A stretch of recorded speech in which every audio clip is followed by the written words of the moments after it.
There is an element of Kill Team that I have been kind of avoiding, picking the units to make up the team you choose to field. I did make a video in this series on the idea of putting together matched playlists as a means to give you enough options during a long-form tournament to make some adjustments based on your opponents and the maps and missions.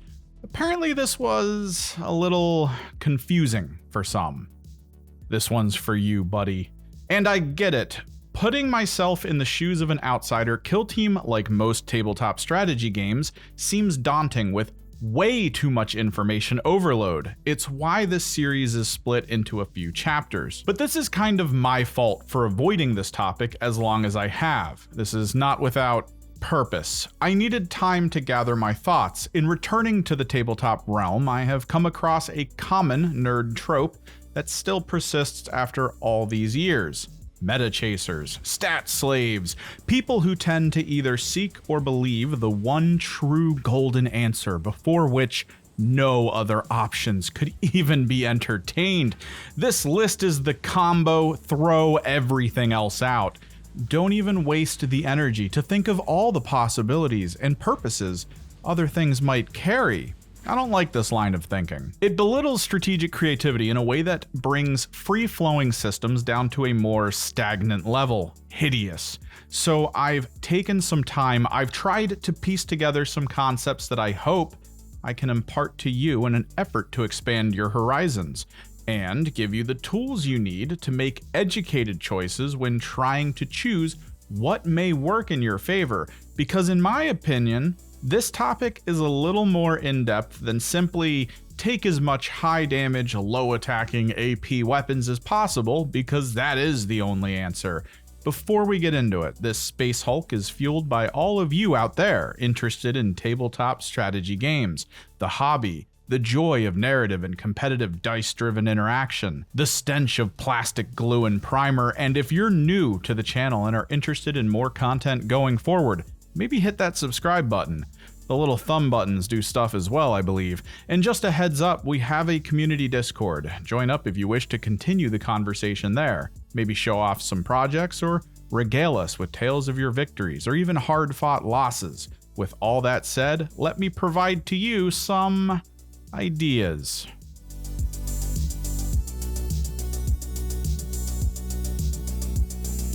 Again, I do sort of get it. When faced with kill teams like the Legionary or the Corsairs and many of the other multi-specialist, multi-loadout lists, making good calls for what to bring can be a bit difficult. Something I focus on first when choosing a full squad is what I know of my own unit options and their positives and negatives. Let me give you some examples. We'll start with the Legionary, a prime example of too many options. 2 leaders with alternate loadouts, 7 specialists with many loadouts as well among them, a basic warrior with 2 loadouts. Pretty crazy when you consider the final form on the field ends up being 1 leader and 5 friends. Let's take a look at those leaders. A chosen with 2 ranged weapon variants and a collection of abilities that lean the model towards being close range with some sprinkled in survivability with its self-heal. The ranged options are both short distance and drift from high damage with AP to lower damage with a reroll option. Historically, people would focus on that beautiful, beautiful plasma pistol, that damage line, the armor reduction option, so good. Ideal when facing down high health, high armor units, and even against lower health units, the damage output would easily overkill the target. Why would anyone in their right mind choose that bolt pistol? Well, there is this ploy the Legionary have access to. It allows units with bolt profile weapons to be fired twice. A lot of the time, those low health, low armor units tend to be easily killed by a bolter profile weapon, and those armies tend to be a little horde-like. And the balanced rule provides a free reroll each shoot action. Basically, this means that when under the influence of double shoot, this pistol will be able to reroll twice. Normally, that would cost you 2 command points. A bit pricey. And even though your bloodlust might be strong while wielding this demonic bladed unit, if the choice is to do a scoring mission, charge an enemy, fight to kill it, and then die to a Melta the next activation, or do the mission and shoot 2 nearby enemies to death, leaving the Melta too far away to retaliate, I'd say that double kill might be more worth it. Now, granted, you won't know this play would even happen before starting the match, but losing the option completely by going with the spiky plasma damage versus the consistent bolt pistol against things like Vet Guard might cause problems in some situations. The Aspiring Champion has a similar choice with its ranged profiles, but even more with the melee. Massive damage with a lower hit chance and the brutal keyword. Decent damage with good crit and stun, a similar option with more crit potential. A weaker option, but with a weapon capable of using normal hits to parry crits. A true rarity. You may lean heavily into those crit damage benefits, making that power sword look really nice, but consider this. The Hyrotech are your opponent. They could field a Psychomancer with the Nightmare Shroud ability, a 6-inch aura that doesn't allow for crits to be retained as anything other than normal hits. Lethal 5 is meaningless. That stun is useless. Brutal might still see some value, but that parry hook defensively is suddenly very nice, as you'll still be able to parry enemy crits. Now, until both teams are revealed, you won't know if this is the right call, but there are other examples, like the Intercessors, who have equipment that negates crit rolls of less than 6, making that power sword a little less effective against those operatives. Counterplay like this is a big element of Kill Team. Even beyond the individual loadouts of these 2 operatives, only being able to choose one also serves as a big list of possibilities. I have heard that most people lean towards the Chosen for its close-range brutality and sustainability, but the Champion brings the possibilities of more actions to a round, creating a pseudo 4-action point unit depending on the circumstances. Not many teams have access to that level of activation potential, so which do you choose and why? We're not quite there yet. But the first step is pretty much set. Having looked over the kits provided and seeing the positives and negatives, Chosen wants to be close, solid melee survivability, weak potential outside of melee, Aspiring, adaptable loadouts, amazing action economy, weak and prolonged close-range fights, and this just applies to the unenhanced version of these operatives. Things get weird when you add chaos marks to them, but let's not get into that. Applying this line of thinking for every operative of every team will at least start you off right. The Corsair Gunner options. The Blaster is better against heftier single targets. The Shredder is better against flimsier groups. I know it's an odd naming convention. The Hearthkin Salvagers have 5 gunner options that range from extreme anti-elite all the way down to just being slightly better than the regular guns, and you'll have to pick 3 at most to start a match with. Choices. Compiling your team's strengths and weaknesses may take some time. You might not see the value at first, but once you start applying the possibilities to potential enemies, as well as map types, you'll find some things that may have had limited value suddenly skyrocket in potential. Let me show you what I mean.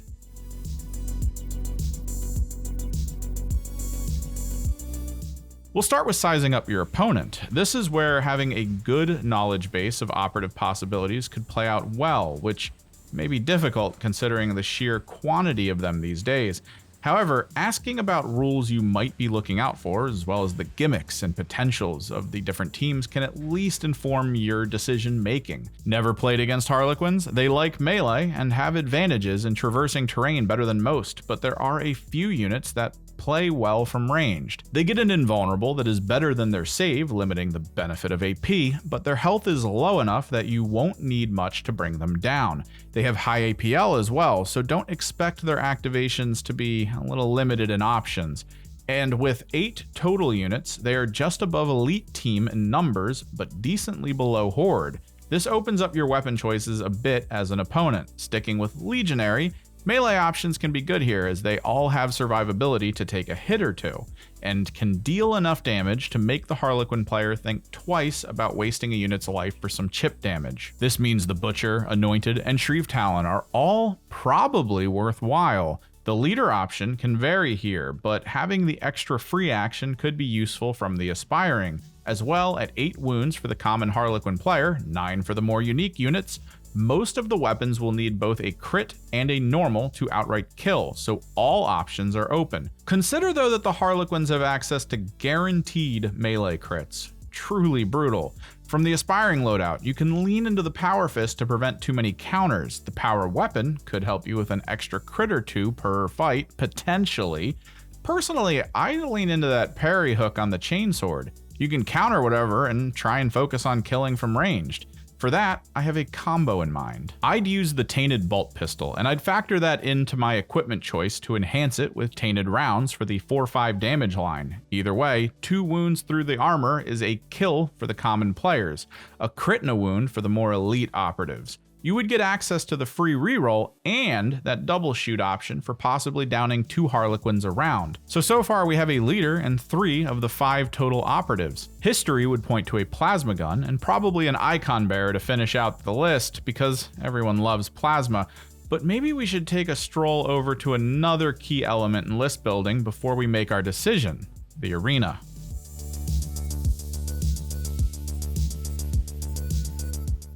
The underappreciated opponent in every match of Kill Team, the terrain and the mission. Since 2.0's launch, we are now at this point up to 3 main approaches to competitive terrain: open maps, close quarters, and beta decima. Open maps can range from single surface areas to multiple vantage points. Lots of variation here. Close quarters enhances certain universal rules while greatly limiting vision. Beta decima pushes for needed mobility while limiting vision below, but getting some advantage to those above. So let's consider this when choosing the last of the 2 legionary, when playing into our Harlequin opponent. If the map is open with many vantage points, it could be worth it to leave a unit near a vantage point with a heavy weapon like the Reaper Chain Cannon. It would be one way of preventing Harlequins from playing too out in the open, which could maybe bunch them up behind walls. Ideal for a flamer with a grenade option perhaps to take advantage of. We miss out on the icon bearer's potential free ploy, but that might be for the best, and the leader has its own version of this anyway. Rather than the chain cannon, the Balefire Acolyte could threaten large areas with the Fire Blast power from vantage, forcing people to spread out, allowing for a more mobile bolt gun wielding icon bearer to find some angles while providing the team with an option for which ploy can be used for free, as well as a single unit that can pull a capture point from a single Harlequin. A couple good options here, all pretty reasonable. In the darkened halls of a close quarters map, I'd probably stay as far away from heavy gunners as I could against the Harlequins. Wielding a flamer gunner and a balefire would both be extremely advantageous, as the map type keeps units close, as well as enhancing the balefire's fire blast with lethal 5 on top of its already existing blast and splash, similar to the lethal 5 the flamer would get as well, all while keeping mobility up as an option.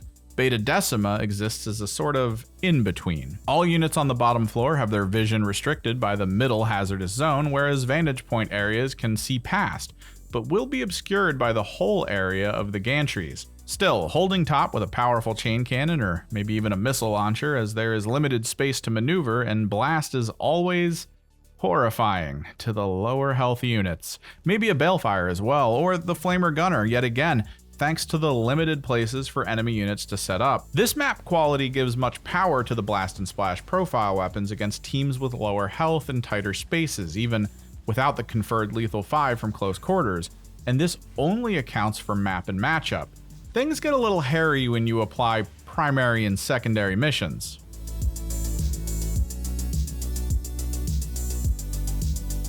Let's keep to critical ops for this. The primary 3 missions are loot, secure, and capture. Loot requires the spending of action points to gain VP, once per objective per turning point, and performing the action prevents the opponent from looting the same objective for the turn.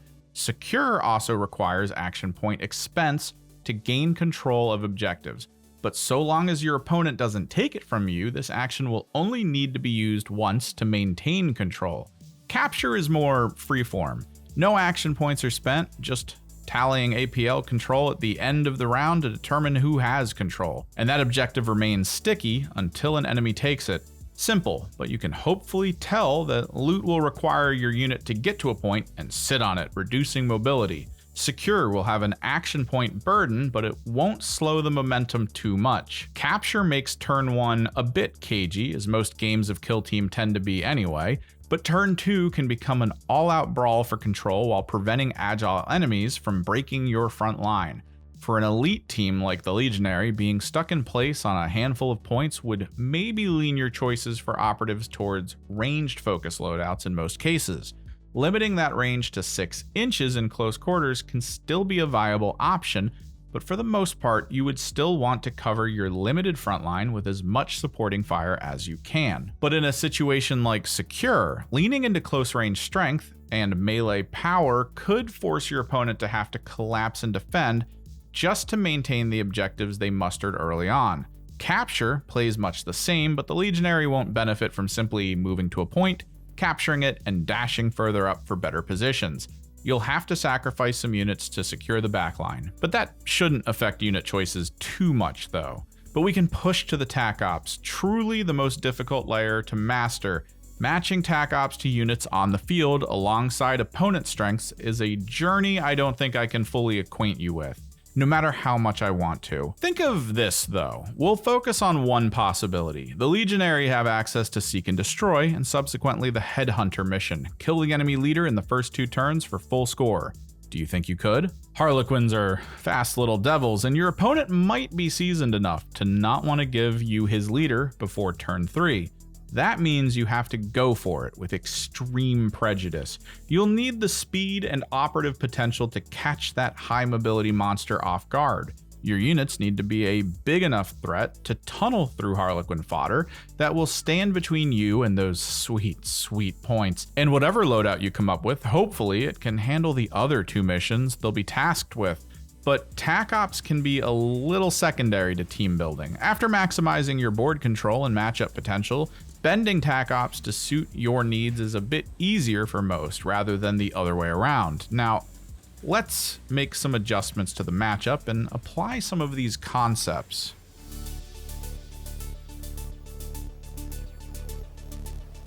The Harlequins have fled from our strategic prowess, and in their place we have the more pure, elite-focused intercessors.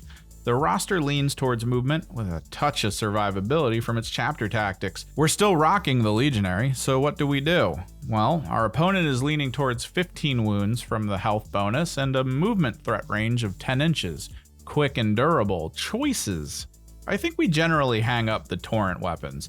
Although the hit saturation will overpower the possible armor saves, it will only act as a minor chip damage. And the limited units elite teams like the Legionary or Intercessors bring to the table tend to get around Torrent and Blast pretty easily. Maybe we're playing an Open or Beta Decima and there's a reason to entrench on distant ends of the map. I would probably be looking to limit my front line down to expand my ranged.